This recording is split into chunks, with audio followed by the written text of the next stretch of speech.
بسم اللہ الرحمن الرحیم۔ 5ویں محرم کو خالد بن سفیان کے لشکر جمع کرنے کی خبر سن کے حضرت عبداللہ بن انیس کو مقابلے کے لیے بھیجا۔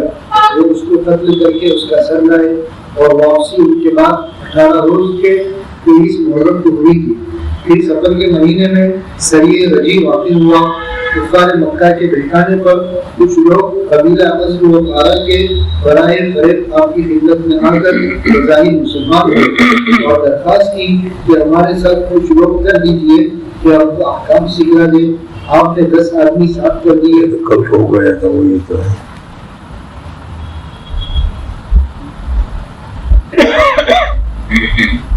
واقعی دیر مونا کا ہوا۔ یہ ایک جگہ ہے بلاد حزیل میں درمیان مکہ اور اسفان کے۔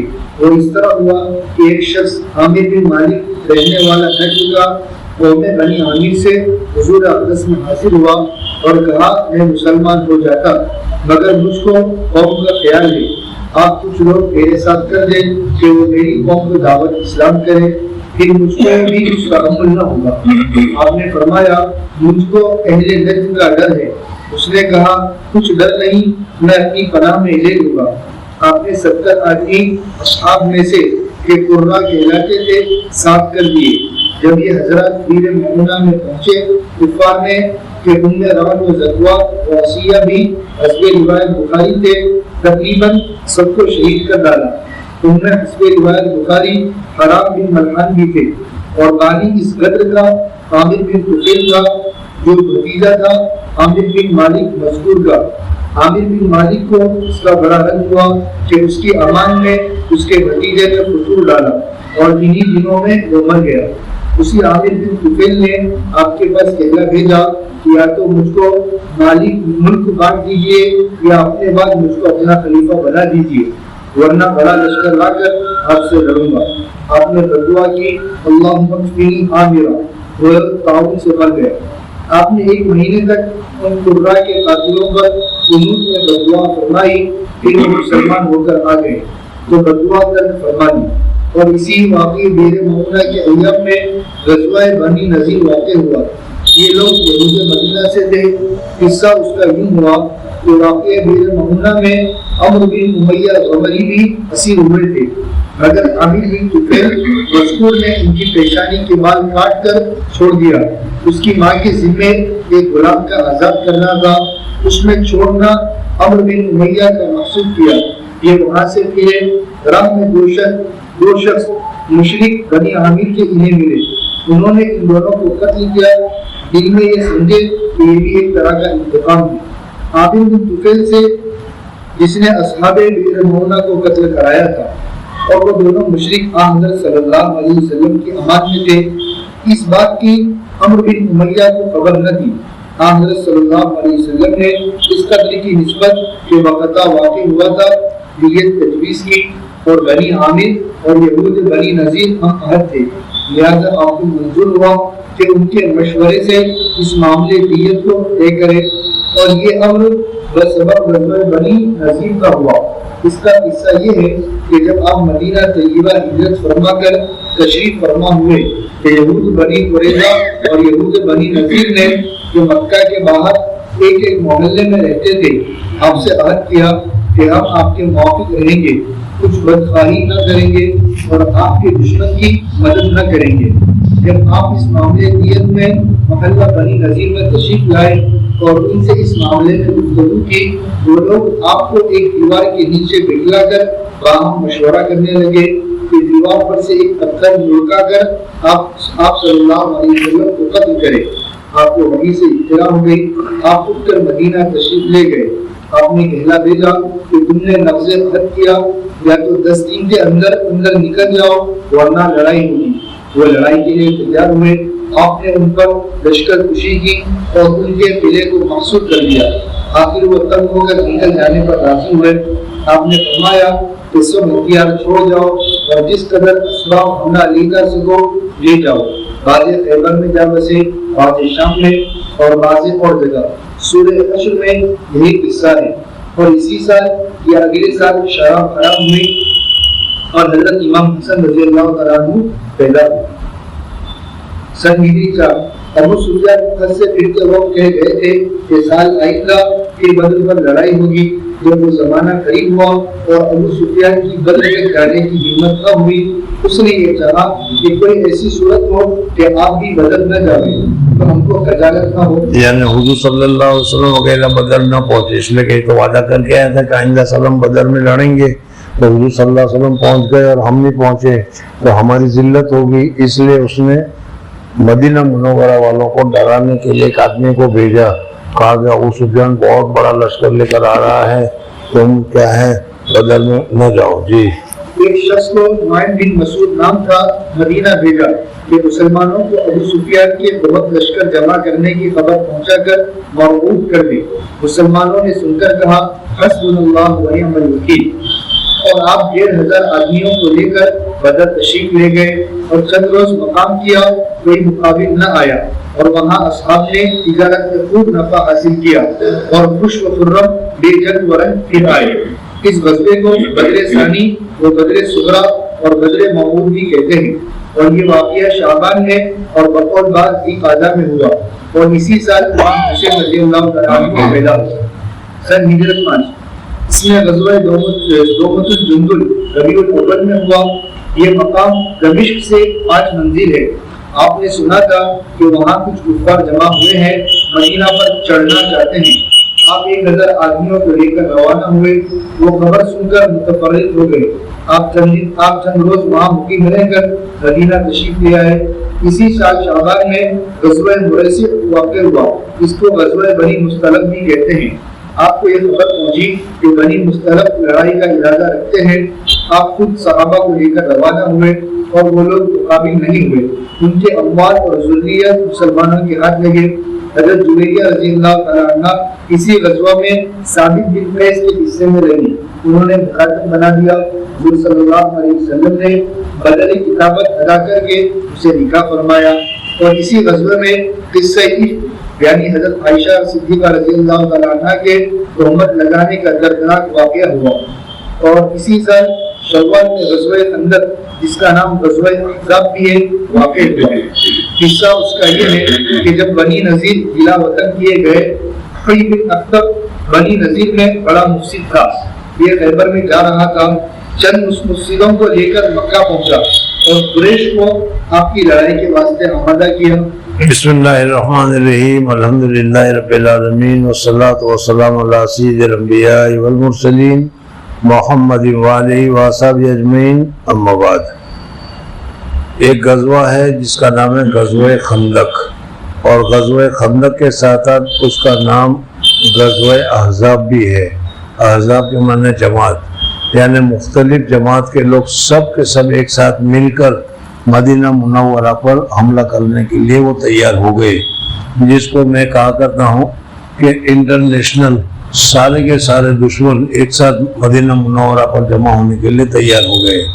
اور اس کی صورت یہ ہوئی جیسا کہ اب یہ پڑھ رہے ہیں کہ حی بن اخطب نامی ایک یہودی تھا. اس نے کچھ آدمی کو لے کر مکہ مکرمہ گیا, اور مکہ مکرمہ جا کر مکہ کے کافروں کو انہوں نے کہا کہ ایسا کرو کہ تمام قبیلے والے جو ادھر ادھر جتنے بھی رہتے ہیں سب کو متفق کرو اور سب کو ساتھ لے کر ایک دم مدینہ پر حملہ کرو. جب ایک دم مدینہ پر حملہ ہوگا تو یہ لوگ برداشت نہیں کر پائیں گے اور سب کے سب کیا ہو جائے ختم ہو جائیں گے. اس وجہ سے وہ مکہ جا کر اس نے لوگوں کو جمع کیا, اور مکہ کے ارد گرد جتنے خاندان تھے وہ سارے کے سارے مدینہ پر جنگ کرنے کے لیے تیار ہو گئے. اسی وجہ سے میں اس کو کیا ہے کہتا ہوں کہ یہ اس زمانے کا گویا کہ ایسی جنگ تھی, ایسی لڑائی تھی کہ پورا یونو مسلمانوں کے خلاف لڑنے کے لیے آ گیا تھا. جی. مختلف قبائل مل کر 10,000 ہو گئے. 10,000 کے قریب اس وقت یہ لڑنے کے لیے تیار ہو گئے. جی. اور مدینہ کو چلے. آپ نے یہ سن کر اور مشورہ حضرت سلمان رضی اللہ اب جب حضور صلی اللہ علیہ وسلم کو معلوم ہوا کہ 10,000 کافر, بلکہ یونو جیسا میں نے کہہ رہا ہوں کہ یونائٹڈ نیشن جتنے بھی کافر تھے سب, چاہے یہودی ہو چاہے ہنود ہو جو بھی ہو, وہ سب 10,000 کے مقدار میں آنے لگے۔ اب حضور صلی اللہ علیہ وسلم سوچ میں پڑ گئے کہ بھائی اتنی بڑی طاقت تعداد والوں کے ساتھ لڑنا تو کام رکھتا ہے، کیا کرنا چاہیے؟ تو اس وقت حضرت سلمان فارسی رضی اللہ تعالیٰ عنہ، جو آپ کو یاد ہوگا پہلے میں نے بتایا تھا ان کا پورا قصہ سمجھنا ہے، تو وہ انہوں نے مشورے میں کہا کہ ہمارے یہاں اگر اس قسم کی کوئی چیز ہوتی ہے تو اس وقت ہم ایک بہت بڑی خندق کھودتے ہیں، 20-25 فٹ لمبی ہوگی اور 10-15 فٹ ہوگی، تو کوئی دشمن اس کو پھاند کر آ نہیں سکتا، گھوڑا بھی نہیں پھاند سکتا اور کیا ہے اونٹ بھی نہیں پھاند سکتا، اور وہ اس طرف آ نہیں سکتا اور ہم محفوظ رہ جائیں گے۔ تو حضور اقدس صلی اللہ علیہ وسلم کو یہ طریقہ پسند آیا۔ عرب میں یہ طریقہ نہیں تھا، اس لیے حضور صلی اللہ علیہ وسلم نے صحابہ کرام رضوان اللہ تعالیٰ علیہ مجمعین کو جتنے بھی تھے سمجھنا اتنوں کو زمین سپرد کر کے مثلاً 10 فٹ 10 بائی 10 فٹ کا یہ حصہ تمہارا ہے، 10 بائی 10 فٹ کا حصہ تمہارا ہے کہ تم کو اس کو کھودنا ہے، اور سب یہ سب کھودنے میں لگ گئے۔ مدینہ منورہ کی سردی کے دن تھے اور بھوک کے دن تھے، اور سب بھوک اور پیاس میں سب کے سب جتنی زمین حضور اقدس صلی اللہ علیہ وسلم جتنا گہری کھائی کھودنے کی جو سپرد کی تھی سب اس میں لگ گئے، اور حضور صلی اللہ علیہ وسلم بھی کھودنے میں لگے۔ آج کل تم مدینہ منورہ جاؤ گے تو جس جگہ پر یہ خندق کھودی گئی تھی وہ جگہ ہے اب بھی، سمجھ میں آیا نہیں؟ بلکہ جس وقت ہم گئے تھے اس وقت تو حضور صلی اللہ علیہ وسلم کا تمبو جہاں تھا، حضرت سلمان فارسی کا تمبو جہاں تھا، حضرت ابوبکر صدیق رضی اللہ تعالیٰ عنہ کا تمبو جہاں تھا، وہاں چھوٹی چھوٹی مسجد بھی بنی ہوئی تھی، لوگ جا کر وہاں دو رکعت پڑھتے بھی تھے۔ لیکن اب ان سب مسجدوں کو چھوڑ کر انہوں نے نئی ایک اور مسجد بنا دی ہے تاکہ سب کو آنے جانے میں سہولت رہے، وہاں خندق ہی کے پاس، اور خندق کا نمونہ بھی بنایا ہے کہ کس طریقے سے وہ خندق بنائی گئی تھی۔ بہرحال دیکھنے کی چیز ہے، اگر جاؤ تو مدینہ منورہ میں یہ دیکھ لینا۔ حضور اقدس صلی اللہ علیہ وسلم نے ہر ایک کو کھودنے کے لیے جگہ بتا دی کہ تمہیں اتنا کھودنا ہے اور اس کی مٹی وغیرہ کو نکالنا ہے، چنانچہ سب اس میں لگ گئے، اور ایسے لگ گئے کہ کسی صحابی نے حضور صلی اللہ علیہ وسلم کو بتایا کہ یا رسول اللہ بھوک لگی ہے اور کھانے کو کچھ نہیں، میں نے پتھر باندھا ہے۔ حضور صلی اللہ علیہ وسلم نے اپنا پیٹ دکھلایا کہ تو نے تو ایک پتھر باندھا ہے، دیکھ میں نے تو 2 پتھر باندھے ہیں۔ تو کھانے کی بھی تکلیف، پینے کی بھی تکلیف، سردیوں کی وجہ سے کپڑے وغیرہ کی بھی تکلیف، اور بہت ہی مشقت کے زمانے میں، حالانکہ اس زمانے میں ایک کرین وغیرہ کچھ نہیں تھا کہ کھودا جاتا، اسی کے ذریعے سے کودال کے ذریعے سے ہی کھودنا پڑتا تھا۔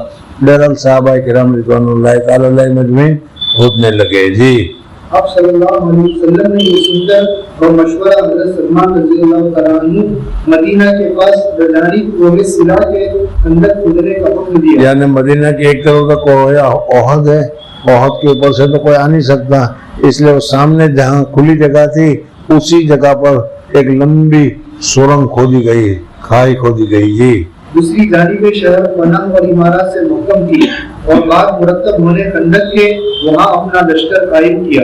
بس جب خندق جتنا کھودنا تھا اتنی مقدار کھود دیا گیا تو حضور صلی اللہ علیہ وسلم نے اس خندق کے سامنے آباد مدینہ کی طرف صحابہ کرام رضوان اللہ تعالی علیہ مجمعین کو سب کو تیار کر دیا۔ یہ وہ جنگ ہے کہ اس جنگ میں حضور اقدس صلی اللہ علیہ وسلم کی بھی 4 نمازیں قضا ہو گئی، یعنی اتنی گہما گہمی تھی، اتنی پریشانی تھی کہ حضور صلی اللہ علیہ وسلم بھی نماز نہیں پڑھ سکے، حضرت عمر فاروق رضی اللہ تعالیٰ عنہ بھی نماز نہیں پڑھ سکے۔ بخاری کی روایت میں آتا ہے کہ حضرت عمر فاروق رضی اللہ تعالیٰ عنہ حضور اقدس صلی اللہ علیہ وسلم کے پاس آئے اور کہا اللہ تعالیٰ ان کافروں کے گھروں کو آگ سے بھر دے، صلاۃ الوسطیٰ یعنی عصر کی نماز آج ہماری چھوٹ گئی، ہم پڑھ نہیں سکے۔ تو حضور اقدس صلی اللہ علیہ وسلم نے فرمایا کہ چلو ہماری بھی چھوٹ گئی ہے، پھر بعد میں جا کر پڑھتے ہیں، اور بعد میں جا کر عصر کی نماز، مغرب کی نماز، عشاء کی نماز حضور صلی اللہ علیہ وسلم نے بعد میں پڑھی ہے۔ جی اور جب لشکر کفار کا آ پہنچا خندق دیکھ کر بہت متحیر ہوا۔ اب یہ کفار 10,000 آ گئے، اب جب دیکھا انہیں کہ یہاں تو یہاں سے لے کر 25-30 میل تک خندق لمبی پہنچی ہے اور 10-15 فٹ اونڈی ہے، اندر جا کر کیسے نکلیں گے باہر، اس لیے وہ سوچ میں پڑ گئے کہ اب اس میں لڑے تو کس طریقے سے لڑے۔ اس لیے خندق کے اس طرف سارے کافر 10,000 کافر آ کر رک گئے، خیمے وغیرہ انہوں نے لگا لیے، اور ادھر صحابہ کرام رضوان اللہ تعالیٰ علیہ مجمعین اس خیمے میں اس طرف رہے، اور درمیان میں خندق تھی، کھائی تھی، جس کی وجہ سے ادھر والے ادھر نہیں جا سکتے تھے، ادھر والے ادھر نہیں آ سکتے تھے۔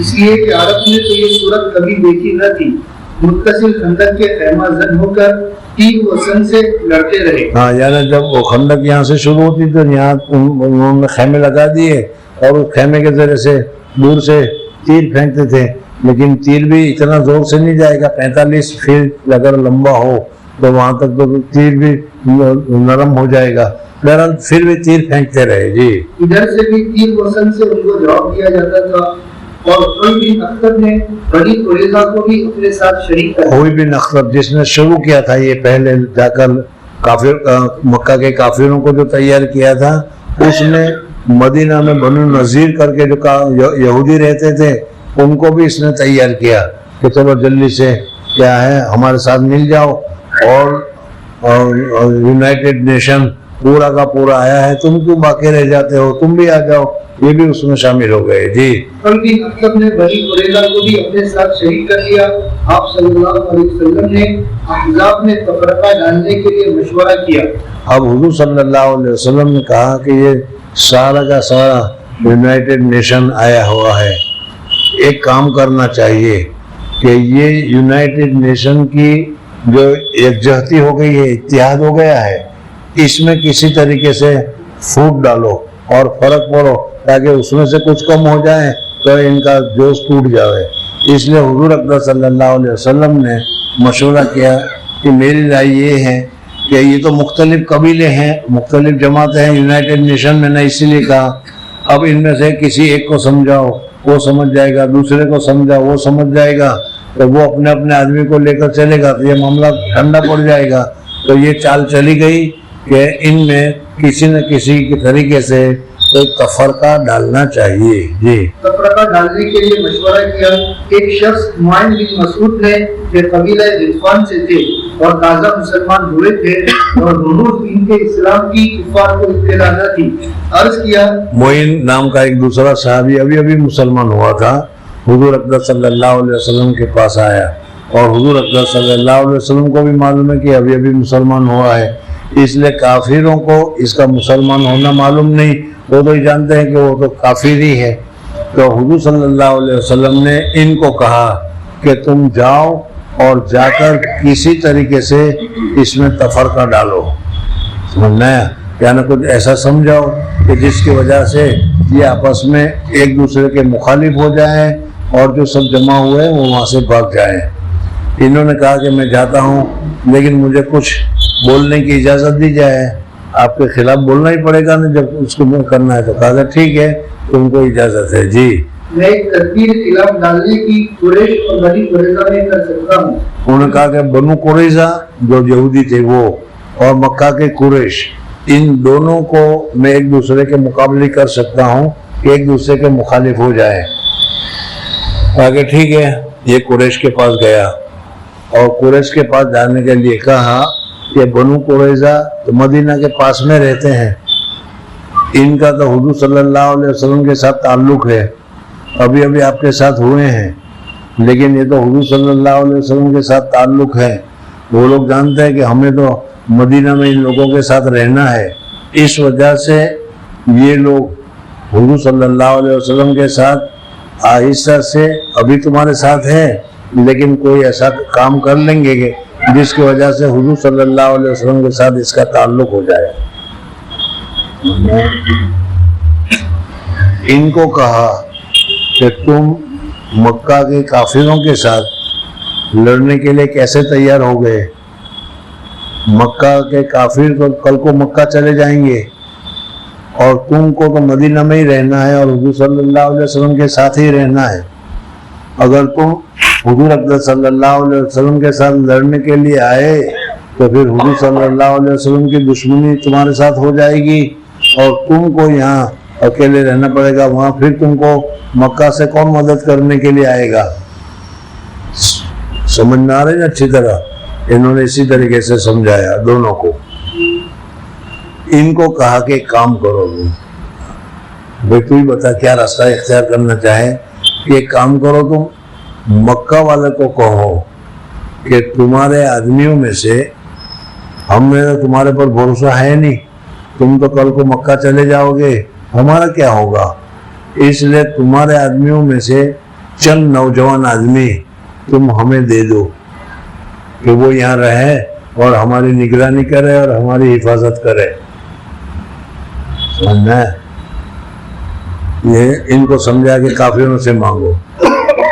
کافروں سے یہ کہا کہ دیکھو یہ لوگ جو ہیں بنو نذیر یہودی ہے, یہ حضور صلی اللہ علیہ وسلم کے ساتھ انہوں نے اندر کھانے تعلق کنیکشن جوڑ رکھا ہے.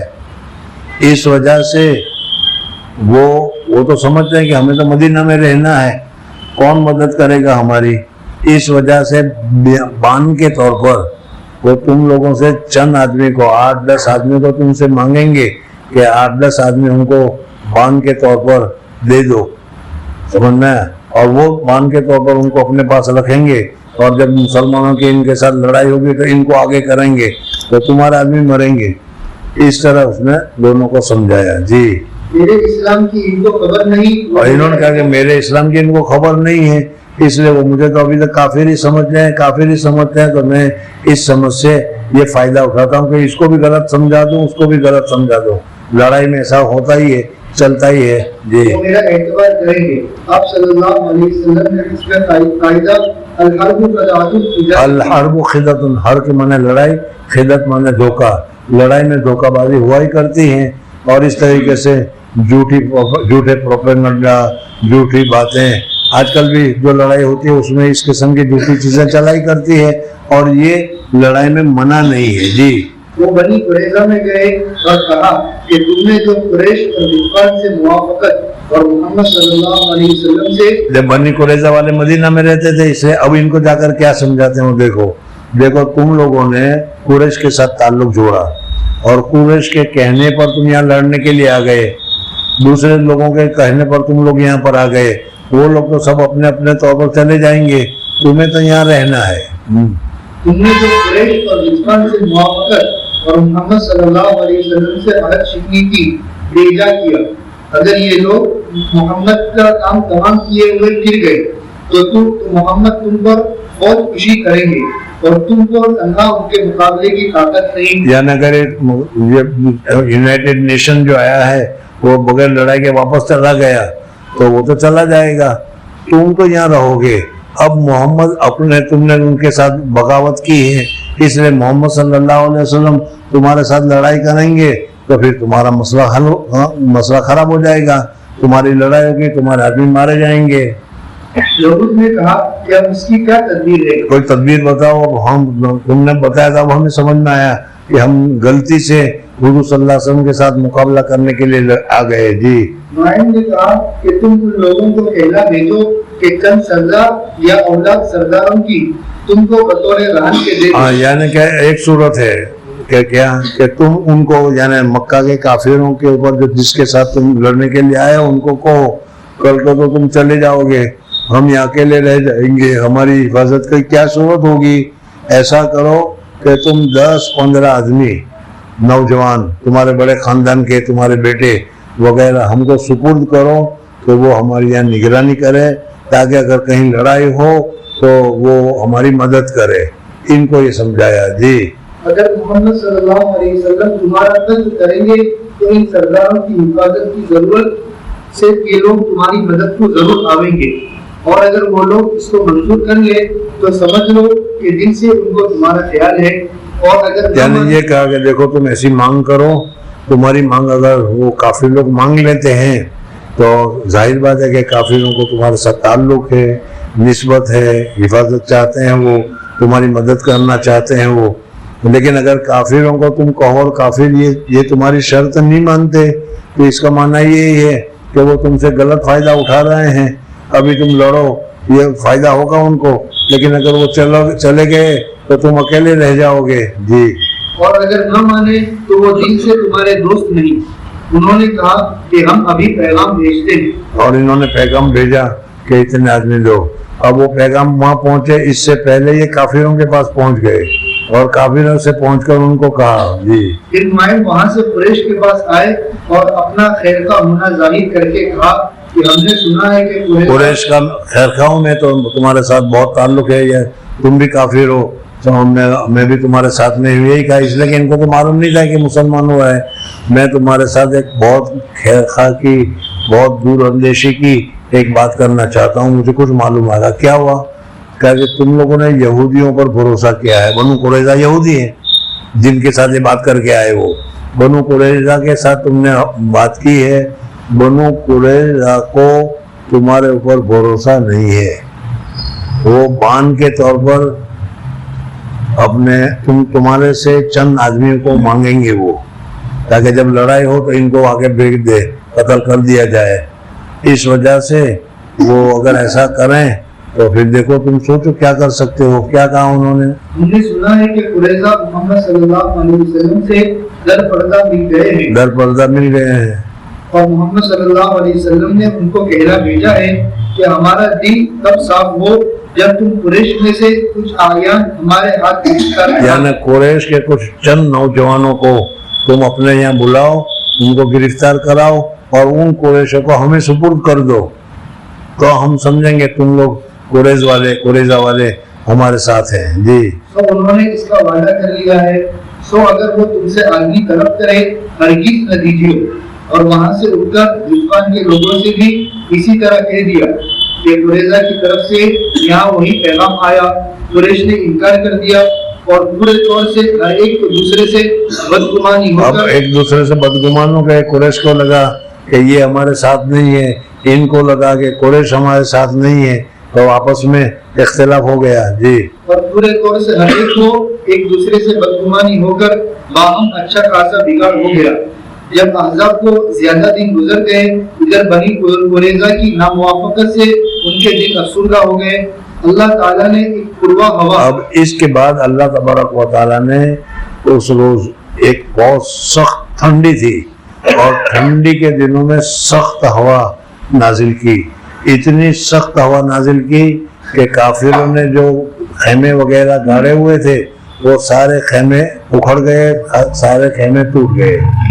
ابو سفیان جو ابھی تک بیٹھا ہوا تھا, کئی دن گزر گئے, کچھ فائدہ نہیں ہوا, لڑائی نہیں ہوئی اور آپس میں اختلاف ہو گیا. اس وجہ سے ابو سفیان نے کہا کہ چلو واپس مکہ چلتے ہیں, لڑائی کو ختم کرتے ہیں. اس وجہ سے ابو سفیان اپنے آدمیوں کو لے کر چلا گیا. جی. اللہ تعالیٰ نے ایک پروا ہوا نہایت تون بھیجی کہ خیمے اکھڑ گئے, گھوڑے بھاگنے لگے. ابو سفیان نے کہا کہ اب ٹھہرنا چلا نہیں, اور اسی رات لشکر کفار کا چلا گیا. سورہ احزاب میں اسی غزوے کا ذکر ہے, اور غزوہ خندق کے متصل ہی غزوہ بنی قریظہ ہوا. وہ اس طرح اب پھر اس کے بعد حضور یہ جو غزوہ یونائٹڈ نیشن سارا کا سارا آیا تھا, وہ سارا کا سارا واپس چلا گیا, کام ہوا نہیں. لڑائی تو نہیں ہوئی لیکن پریشانی ہوئی, اور پریشانی ہو کر وہ سارے کے سارے چلے گئے. حضور اکرم صلی اللہ علیہ وسلم بھی غزوے کے خندق کے پاس سے مدینہ منورہ تشریف لائے.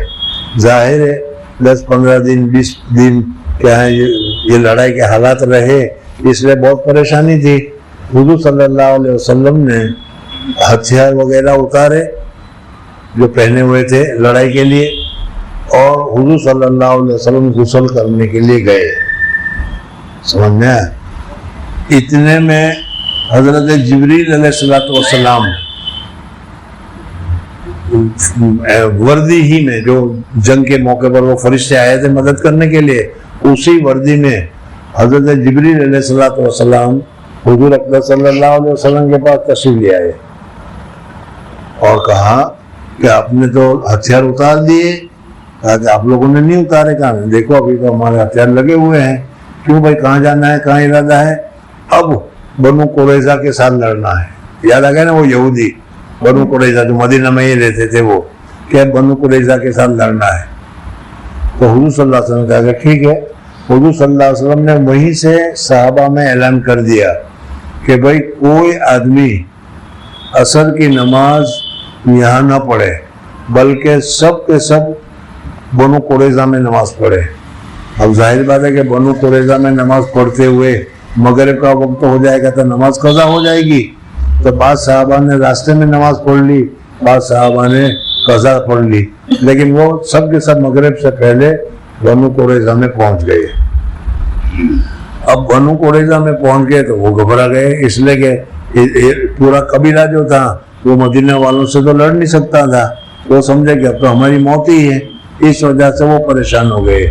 حضور اکرم صلی اللہ علیہ وسلم نے پوچھا کہ بھائی تم لوگوں نے تمہارا معاہدہ ہوا تھا کہ ہمارے پاس کوئی لڑنے کے لیے آئے تو تم ہماری مدد کرو گے، ہمارے خلاف لڑنے نہیں جاؤ گے، تم ہمارے خلاف لڑنے کیوں گئے؟ تم نے مخالفت کیوں کی؟ اس وجہ سے اب ہم تمہارے ساتھ لڑائی کریں گے، یا تو پھر تم کو یہاں سے ہم نکال دیتے ہیں، یہاں سے تم چلے جاؤ۔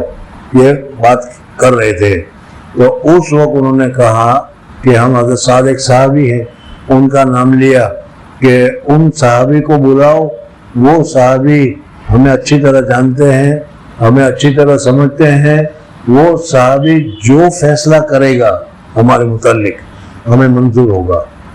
سمجھنا گیا؟ ان صحابی کو ایک رگ میں وہ جو تیر مارتے تھے نا وہ غزوے میں، تو اس میں ایک تیر آ کر ان کو لگا تھا۔ ان کو تیر لگا تو انہوں نے اللہ تبارک و تعالیٰ سے دعا کی کہ یا اللہ اگر آئندہ فیوچر میں اگر مسلمانوں کی کافروں کے ساتھ لڑائی ہے، جیسے غزوہ بدر ہوئی، غزوہ احد ہوئی، غزوہ خندق ہوئی، اگر ایسی کوئی تجویز ہے تو یہ میرا زخم اچھا ہو جائے، میں زندہ رہنا چاہتا ہوں اور کافروں کے ساتھ لڑنا چاہتا ہوں۔ اور اگر اب کافروں کا ولولہ، کافروں کا جوش اور کافروں کا معاملہ ختم ہو گیا ہے، یعنی اب کافروں کے ساتھ لڑائی نہیں ہے، تو اب مجھے دنیا میں زندہ رہنا نہیں ہے، اس لیے کہ کافروں کے ساتھ لڑائی تو ہے نہیں، جب لڑا نہیں ہے تو میں رہ کے کیا کروں گا، مجھے اپنے آپ بلا لو۔ یہ ان کو زخم لگا تھا، سمجھنا ہے؟ چلو۔ اور غزوہ خندق کے منتظر ہی غزوہ بنی قریظہ ہوا، وہ اس طرح ہوا کہ جب آپ صلی اللہ علیہ وسلم بعد فتح غزوہ احزاب دولت خانے میں تشریف لائے، آپ نہا رہے تھے کہ حضرت جبرائیل علیہ السلام آئے اور کہا کہ خدا تعالیٰ کا حکم ہے کہ فوراً بنی قریظہ پر چڑھائی کیجیے۔ آپ صلی اللہ علیہ وسلم نے اسی وقت لشکر روانہ کیا اور مہا لشکر بنی قریظہ کا محاصرہ فرمایا۔ یعنی اسی وقت کہہ دیا کہ کوئی بھی آدمی عصر کی نماز مدینہ میں نہ پڑھے، راستے میں پڑھے یا تو بنی قریظہ میں جا کر پڑھیں، جلدی سے جلدی وہاں پہنچے۔ جی انہوں نے گھبرا کر درخواست کی کہ ہم اس طرح اترتے ہیں کہ ساتھ بھی معاذ جو ہمارے لیے حکم تھے، یہ سارے کے سارے جا کر بنو قریظہ کا جو محلہ تھا، جو گاؤں تھا، جو بستی تھی، اس بستی کے چاروں طرف سارے مسلمان پھیل گئے اور ان کو قید کر لیا۔ اب انہوں نے کہا کہ بھائی کیا کرنا چاہ رہے ہو؟ یہی بتایا جو میں نے ابھی بتایا کہ تم نے کافروں کا یونائٹڈ نیشن کا ساتھ کیوں دیا تھا، تمہارا تو ہمارے ساتھ معاہدہ تھا وغیرہ وغیرہ، اب تمہارے ساتھ کیا کرنا چاہیے؟ تو انہوں نے کہا کہ سعد ابن معاذ ہمارا ایک آدمی ہے جس کو میں نے ابھی بتایا کہ جو زخم لگا تھا، اس نے کہا تھا وہ جو ہمارے لیے فیصلہ کرے منظور ہے۔ حضور اکرم صلی اللہ علیہ وسلم نے حضرت سعد ابن معاذ کو بلایا، معذور تھے، بیمار تھے، مدینہ منورہ میں ہی مسجد نبوی کے پاس ان کے لیے ایک کیا ہے کمرہ بنا دیا تھا، ایک تمبو ڈال لیا تھا کہ وہ تمبو میں رہے تاکہ حضور صلی اللہ علیہ وسلم ان کی تیمارداری کرتے رہے۔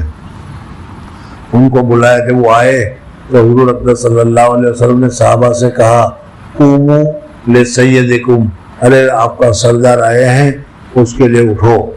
معلوم ہے کہ کوئی بڑا آ جائے تو اس کے اعجاز میں اٹھنا جائز اور درست ہے، یا اس وجہ سے کہ وہ بیمار تھے، زخم لگا ہوا تھا، تو اٹھانے کے لیے پکڑنے کے لیے حضور صلی اللہ علیہ وسلم نے کہا۔ بہرحال حضور صلی اللہ علیہ وسلم نے ان کو کہا کہ یا سعد، یہ لوگ یہ کہہ رہے ہیں کہ حضرت سعد ہمارے لیے جو فیصلہ کرے ہم اس کے اوپر عمل کریں گے، ہم اور کچھ نہیں چاہتے. بتاؤ تمہارا کیا فیصلہ ہے؟ حضرت سعد کو کہا تمہارا کیا فیصلہ ہے؟ حضرت سعد کا جو فیصلہ تھا ابھی بتائیں. جی سعد بن معاذ جو ہمارے لیے حکم دے ہم کو منظور ہے. وہ صحابی قبیلہ اوس میں تھے. یہ قبیلہ اوس اور خزرج مدینہ میں دو جماعت تھے. یہ اوس خاندان کے تھے. جی جو بنی قریظہ کے حلیف تھے. اور یہ بنی اوس والے جو تھے ان کو بنی قریظہ والوں کے ساتھ تعلق تھا اور تھے کہ جب ہمارے اوپر کوئی حملہ ہوگا تو تم مدد کرو گے، تمہارے اوپر کوئی حملہ کرے گا تو ہم مدد کریں گے. یہ حلیف کہلاتے ہیں. جی بنی قریظہ کو خیال تھا کہ حلیف ہونے کے سبب بنی قریظہ کو خیال تھا کہ بیچارہ یہ سعد جو ہے یہ ہمارے حلیف میں اوس والے ہیں تو ہمارے ساتھی ہیں، ہمارے دوست ہیں، تو اس وجہ سے کوئی سخت فیصلہ نہیں کریں گے، ذرا نرم فیصلہ ہوگا. وہ یوں سمجھے تھے اس لیے ان کا نام لیا. انہوں نے آ کر فیصلہ سنایا کہ بس انہوں نے بات کرنے کے یہ حکم دیا کہ مرد ان کے قتل کیے جاویں. حضرت سعد نے کہہ دیا کہ میرا فیصلہ یہ ہے کہ جتنے ان میں نوجوان بچے ہیں سمجھنا 15 سال سے اوپر کے سب کو ایک طرف سے قتل کرنا شروع کر دو، سب قتل کر دیے جائیں. اور جتنی عورتیں ہیں ان سب عورتوں کو قید کر لیا جائے. جی عورتیں لڑکے لونڈی غلام بنائے جائیں اور مال و جائیداد ان کا سب ضبط ہو. اور سب ان کا مال و جائیداد ضبط ہونا چاہیے. ان لوگوں نے ہمارے ساتھ معاہدہ کیا تھا، پھر اس کے بعد ہمارے ساتھ معاہدہ کو انہوں نے توڑ دیا، کافروں کے ساتھ مل گئے. یہ تو اچھا ہوا کہ وہ کافر چلے گئے، نہ چلے گئے ہوتے تو کافر کے ساتھ مل کر ہمارا کتنا نقصان ہوتا. چنانچہ اسی طرح کیا گیا اور اسی زمانے میں ابو رافع یہودی قتل کیا گیا. یہ بڑا مالدار سوداگر تھا اور خیبر کے قریب ایک گٹری میں رہا کرتا تھا.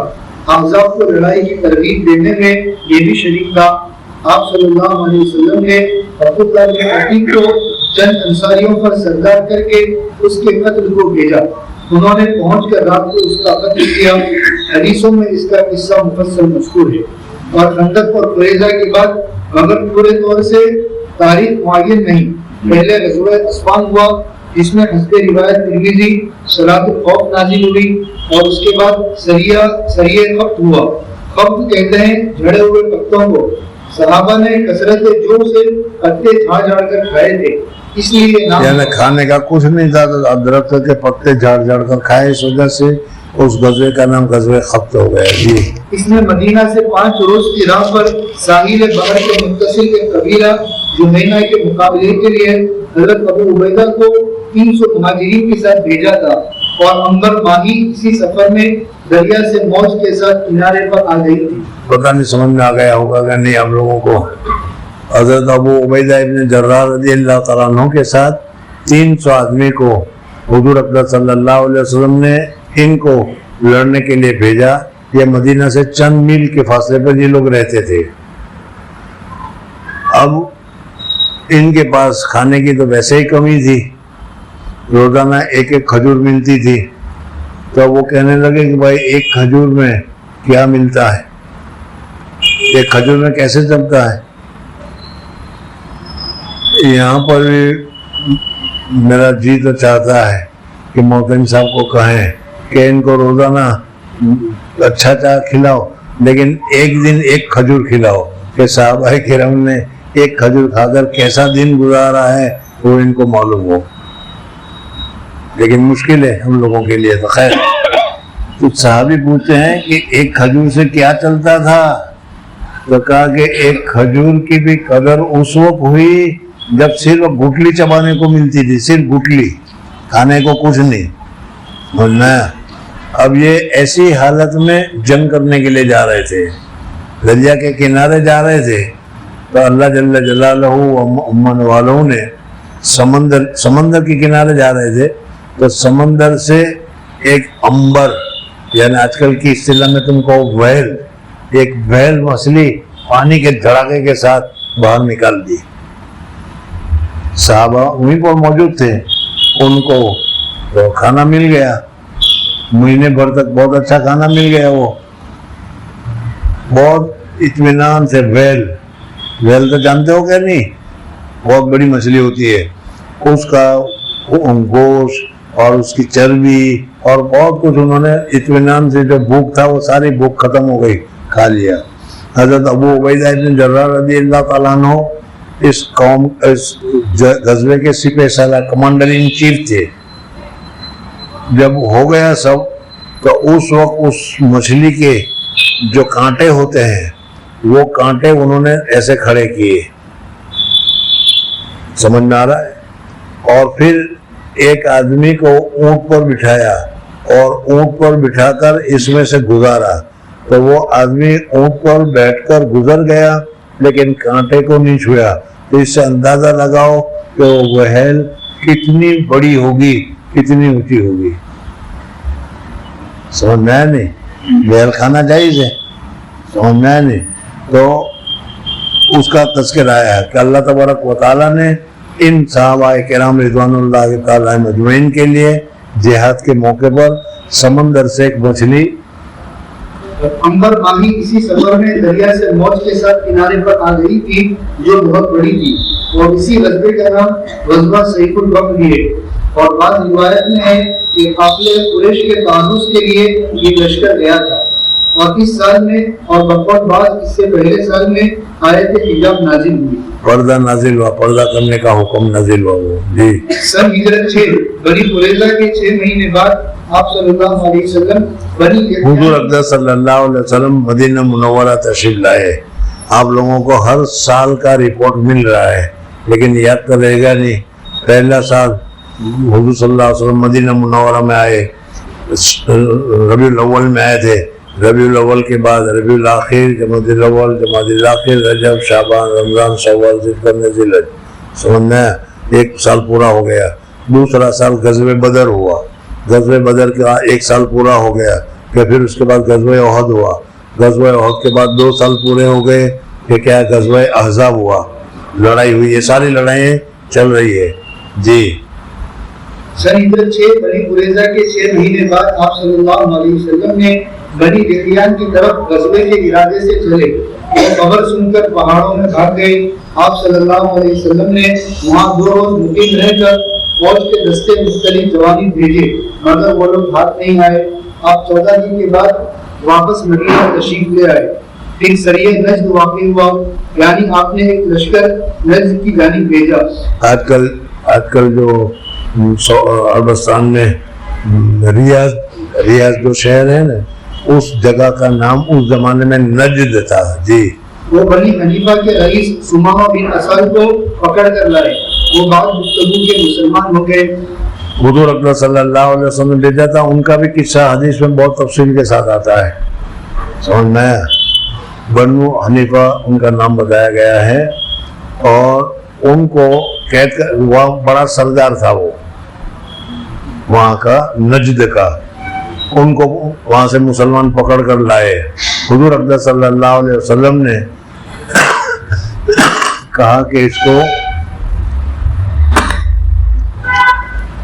صحابہ کرام رضوان اللہ تعالیٰ نے مجمعین کی نماز وغیرہ دکھلاؤ تاکہ اس کے دل پر اثر پڑے، اس لیے اس کو مسجد نبوی میں ایک ستون کے ساتھ باندھ دیا کہ لوگوں کو آتے جاتے نماز پڑھتے وہ دیکھے۔ حضور اقدس صلی اللہ علیہ وسلم جب گھر میں سے مسجد میں آتے تھے تو ان کو پوچھتے تھے بھائی کیا حال ہے، تو اس نے کہا کہ بہت اچھا حال ہے، اگر رحم کرو تو بے حال ہے، اور اگر مارو تو بھی میں تیار ہوں، مجبور ہوں، کچھ کر نہیں سکتا۔ حضور صلی اللہ علیہ وسلم نے 2-3 دن تک اس طریقے سے رکھا، اور 2-3 دن رکھنے کے بعد حضور صلی اللہ علیہ وسلم کو پتہ چل گیا ہوگا، سمجھنا ہے؟ تو حضور اقدس صلی اللہ علیہ وسلم نے کہا کہ اس کو چھوڑ دو، قید چھوڑ دو۔ ان کو رسا نے جو رسی سے باندھی تھی، قید کر رکھا تھا، مسجد نبوی سے اس کو چھوڑ دیا گیا۔ مسجد نبوی سے نکلنے کے بعد مسجد نبوی کے پاس ایک کوئی کھجور کا باغ تھا کسی کا، وہ اس کھجور کے باغ میں گئے، باغ میں جا کر وہاں پانی سے خوب اچھی طریقے سے غسل کیا، کپڑے بدلے، اور کپڑے بدلنے کے بعد آئے اور آ کر کہا اشہد ان لا الہ الا اللہ واشہد ان محمد رسول اللہ۔ حضور صلی اللہ علیہ وسلم نے فرمایا کہ بھائی کلمہ ہی پڑھنا تھا تو پہلے ہی پڑھ لیتے، ابھی کیوں نہیں پڑھا، ابھی تک کیوں نہیں پڑھا؟ یہ چھوڑ دیا پھر تم نے کیوں پڑھا؟ تو اس نے کہا کہ اگر اس سردار آدمی تھے یہ کہتے ہیں کہ اس وقت میں اگر کلمہ پڑھتا تو لوگوں کو کہنے کا موقع ملتا کہ اپنی جان بچانے کے لیے اس نے کلمہ پڑھا ہے، اور میں جان بچانے کے لیے کلمہ نہیں پڑھ رہا تھا، میں تو اسلام کو حق سمجھ کر پڑھ رہا تھا، اس وجہ سے جب مجھے چھوڑ دیا، مجھ پر کوئی پابندی نہیں رہی، تو میں نے اپنے طور پر یہ کلمہ پڑھا ہے۔ اب اس کے بعد اس نے کہا کہ اب میں ذرا مکہ مکرمہ بھی جانا چاہتا ہوں۔ حضور صلی اللہ علیہ وسلم نے فرمایا کہ ٹھیک ہے جاؤ۔ مکہ مکرمہ گئے تو ابو سفیان کے ساتھ ان کے سارے گرو گھنٹال ملے، ان کو نہیں معلوم تھا کہ یہ مسلمان ہو گیا ہے۔ بہرحال انہوں نے کہا کہ دیکھو محمد کے ساتھ لڑائی وغیرہ سب بند کر دو، میں مسلمان ہو گیا ہوں، اور اب تم کو ایک دانہ بھی میری اجازت کے بغیر تم کو ملے گا نہیں، اس لیے کہ ریاض سے جو مال آتا ہے وہ میری طرف سے میرے قبضے میں ہے، میں سارا مال تمہارے لیے بند کر دوں گا، تم کو کچھ نہیں ملے گا۔ جی آپ نے ایک لشکر ہند کی جانب بھیجا اور وہ بنی حنیفہ کے صحیح سمامہ بن اسال کو پکڑ لائے، وہ بات گفتگو کے مسلمان ہو گئے۔ اسی سال ذی قعدہ میں اس سے حدیبیہ کا واقع ہوا۔ اب کب تک ہے یہ سب؟ جنگ کب پوری ہو رہی تمہارے یہاں؟ جنگ ختم کرو، بہت ہو گئی۔ ٹھیک ہے بس، یہ لوگ تو جنگ سنتے سنتے تھک جائیں گے، سمجھنا۔ خیر بہرحال حضور اکرم صلی اللہ علیہ وسلم اب تو جیسا کہ میں نے ابھی بتایا کہ غزوہ خندق کے بعد مسلمانوں کی کافروں کی لڑائی ہوئی نہیں حضور صلی اللہ علیہ وسلم کے ساتھ، سمجھنا۔ ہاں اب صلح حدیبیہ ہوگا، تھوڑی دنوں میں آئے گا انشاءاللہ۔ کل کو اللہ جل جلالہ ومن والہ صلح حدیبیہ کے حالات کو، بہت اہم حالات ہے، اس کو اللہ تعالیٰ نے سننے کی توفیق عطا فرمائے۔